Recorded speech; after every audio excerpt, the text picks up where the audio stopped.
Hey guys, welcome to Unaka Gear Co. I'm Brad. And I'm Matt. Today we're going to be going over an installation for a Sprinter standard roof rack. A couple things that we want to point out from the top here. Make sure as you begin that you have your installation manual, and you want to go through this at least once before you start to make sure that you understand all the steps. One other thing to note, our roof racks have changed their names. So we used to have 80/20 as the name. Now our 80/20 racks are referred to as standard, and our HSLD racks are referred to as premium. So from now on you will hear us saying standard and premium, and that is the same roof rack, just a different name. So the first step we're going to go through that is very important is making sure that you inventory all of your parts. Now on your installation manual it has it detailed out. So basically make sure you have all of your correct lengths of 80/20, all of your brackets and hardware. And then also remember that you're going to have a wind fairing that is included with the standard racks now. It used to be optional, but now it is included. So make sure you have all of the hardware that comes with that. All right, everybody, so the first step, we're actually going to start installation process. We are going to begin by pre-installing all of the T-nuts and hardware for specific brackets. This is going to make the install process a whole lot faster, and it's going to utilize the 80/20 channel, how they were designed. So we're going to start out here, Matt. We're going to go ahead and open up our adapter brackets and crossbar brackets and start putting in our T-nuts.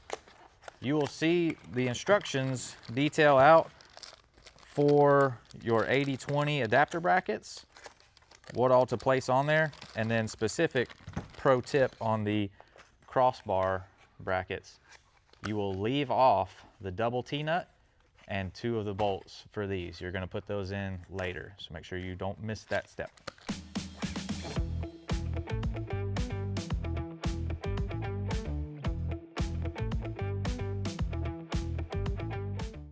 All right, guys, now that we got all the hardware pre-installed, one thing to note on your brackets, make sure you have the T-nuts on what will be the outside of the bracket, and we like to have the boss side actually going to be sitting in the 80/20 channel. It's just the way we prefer to have it.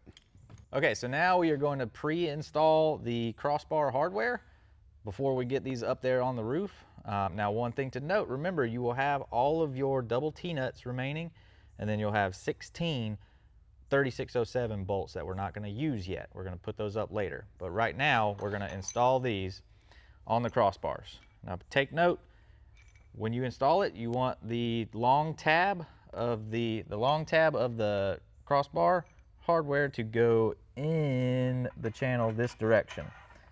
If you do it the other way, there can be interference, and we've got a couple of pictures on our installation manual detailing that out. So we're going to go ahead and install these now.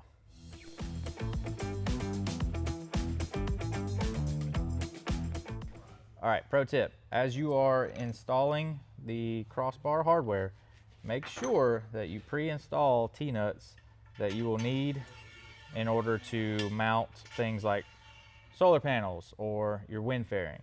Because what will happen, if you forget to do this step now, you're gonna be super sad when you lift that heavy ass panel up there and don't have T-nuts in it and then have to pull it all back down. So make sure you pre-install T-nuts in your crossbars now. Another thing, when you're pre-installing all of your hardware, since you're going to have all the 80/20 crossbar side rails down on a table or wherever you're going to be doing this at, you can use another piece of the 80/20 when you're putting on your crossbar connector kit to set the distance for that kit. That way, once you have your T-nuts in here, you have this set on each space. You don't have to worry about those sliding out on you when you're moving around on the roof of the vehicle. So yeah, that's just another little step. All right, so now we're going to go ahead and install the brackets onto our wind fairing and get that ready to be installed once we throw all the other bars up. So we're going to go ahead and put this together now.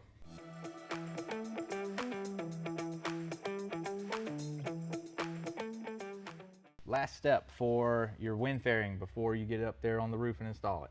We're going to put the bulb seal on. Bulb seal will sit just like so. The bulb on the bottom, this will be what touches the van. Now, the easiest way to do this is if you just kind of lift it up on a flat surface and then take the clasp part and begin by pushing it down with your thumb pretty firmly. And then you're going to work it all the way down just like so. Now your bulb seal may come pre-cut to a standard length, so you may have to trim it some when you get it. So if you have some really sharp scissors or a really sharp knife or wire cutters, you can cut it to the desired length. But this is the way to do it. Just make sure you don't try and do this while it's already installed on the van, because you're going to be super sad because it's really hard at that point. And it looks like this one might be a little long, so we're going to trim this little last piece off and we'll be good to go.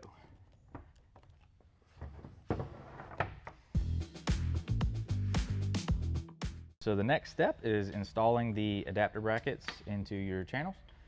We have already positioned these pretty much where they're going to go.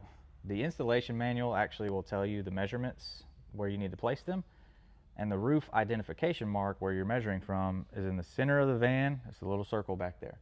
The reason you use that identification mark is the OEM rails or aftermarket rails, if you've installed them yourself, may not be in the same positions. So measuring from that point is where you want to go from. We're going to leave these adapter brackets loose, however, so don't tighten these all the way. It's going to make it easier to install the 80/20 side rails when we get to that step next. A couple of pro tips as you're doing this. Make sure that your washer plate does not slide out of the channel here. So as you're sliding them around, just kind of do it slow or careful. And then when you start to tighten it, if you pull the adapter bracket up like this, you can keep that carriage bolt locked into place and then tighten both of these at the same pace. Now we're going to go ahead and finish tightening these up and move on to the next step.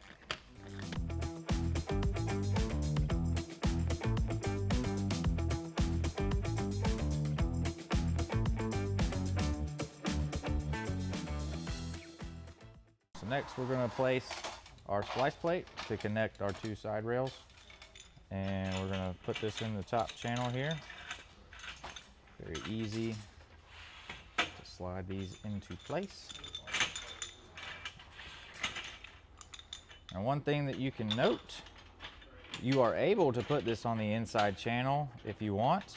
You just have to make sure that if there's interference, like with this adapter bracket, that you make adjustments and slide as you need. Okay, so after you've got your side rails together, you're going to go back and tighten and torque the adapter brackets to this side rail. And make sure before you begin tightening all of these that you have your measurement from your front bracket, which should be from the front of that bracket to the front of the 80/20, should be 8 inches and 11/16, roundabout. And now that we have all of our adapter brackets tightened and torqued, notice that we still have the whole side rail assembly loose, and that is so that way we can position the rack and get it square with our crossbars, which we're going to do now. All right, so now that we're placing the crossbars up here, you're going to go ahead and install your double T-nuts. Now you will want to go ahead and install them on the sides of the side channel that you need. So for example, we are going to put 2 crossbars up front for now, and then we're going to put 2 in the back. The splice plate will prevent you from being able to slide these all the way through. So if you have that mounted on the top, just make sure you're installing them from the front or the back. We're going to put 2 in the front and 2 in the back now. Okay, so we've got our first crossbar on here, and the positioning looks like this. So the reason we left the side rails loose is so we have some play. And you want to, with this crossbar, to get the whole rack square, push both sides in to where the crossbar is touching the side rail. And then once you have it touching, you can go ahead and tighten up the crossbar hardware. So now that we have this first one set, Matt's going to tighten his side, I'm going to tighten my side, and then we're going to do this same routine in the middle of the rack and towards the back of the rack, and then we'll be squared up. Okay. All right, so what we just did for positioning these crossbars, we're going to be installing some new Powa 200-watt panels in the front positions here. So we've measured out the distance about 28 inches, which is the width of that panel. And then we are tightening this crossbar up. Now we're going to be using top mount solar panel brackets. So on this 15 series extrusion, 15 series aluminum 80/20, we're going to be doing mounting the solar panel from the top here. So now that we have all of our crossbars installed and in place, we're going to go ahead and torque the adapter brackets so that way the whole rack stays in place. We're going to go back and torque all of them now to 132 inch-pounds. All right, so we have our wind fairing up here. We've got our T-nuts placed where the brackets are landing. And the next step is going to be as simple as getting these hex bolts kind of pre-threaded. And then we'll grab our torque wrench and torque it down.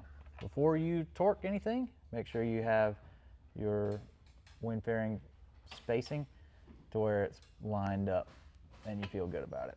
The other thing too, you can adjust your position as desired. We're gonna probably push this thing kind of all the way back so that way the bulb seal is seated well.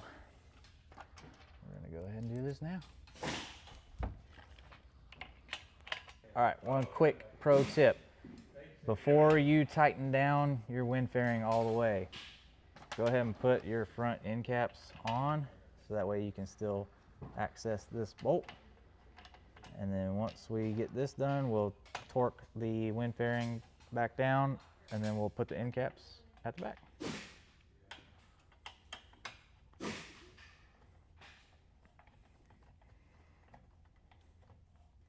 This is a self-tapping screw, so make sure that you don't try and crank it down too much, otherwise it will strip out.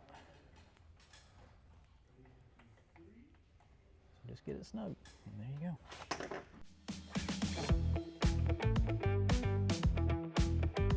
All right, guys, thanks for joining us today for this roof rack install. We're just getting wrapped up here. We're just gonna install the end caps at the back and it'll be completely done.